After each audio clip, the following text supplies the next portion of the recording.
Finally साथीहरू AC result public भएको छ।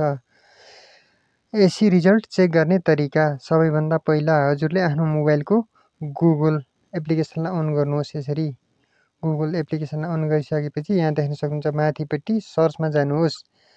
सर्चमा गइसकेपछि यहाँ देख्न सक्नुहुन्छ माथिपट्टि एसई रिजल्ट 2081 भनेर यसरी सर्च गर्नुहोस् यहाँ यसरी। त्यसपछि हजुरले यहाँ देख्न सक्नुहुन्छ माथिपट्टि Nepal telecom national examination board +2 result भन्ने देखाएको छ। यसै गरी यहाँ देख्न सक्नुहुन्छ एसी रिजल्ट 2081-2082 अनलाइन चेक भन्ने अप्सन आएको छ। यसरी यसमा क्लिक गर्न सक्नुहुन्छ। यहाँ यसरी क्लिक गर्नुहोस्। यहाँ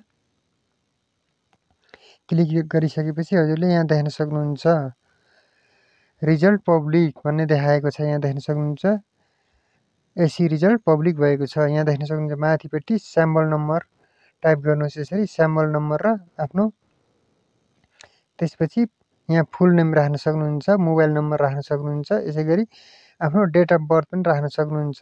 यहाँ तलपट्टि देख्न सक्नुहुन्छ भ्यू रिजल्ट, यसमा क्लिक गर्नुभयो भने हजुरले आफ्नो एसीको रिजल्ट चेक गर्न सक्नुहुन्छ र मार्कसिट ग्रेडिङ गाइडलाइनहरू पनि यहाँ यसै गरी त्यहाँ सबै सिम्बल नम्बर र date of birth, full name, mobile नम्बरहरू राख्नुभयो भने हजुरले यहाँ भ्यू रिजल्टमा गर्नुभयो भने हजुरको एसीको रिजल्ट पनि देखिनेछ र हजुरले आफ्नो मार्कसिट पनि हेर्न सक्नुहुन्छ।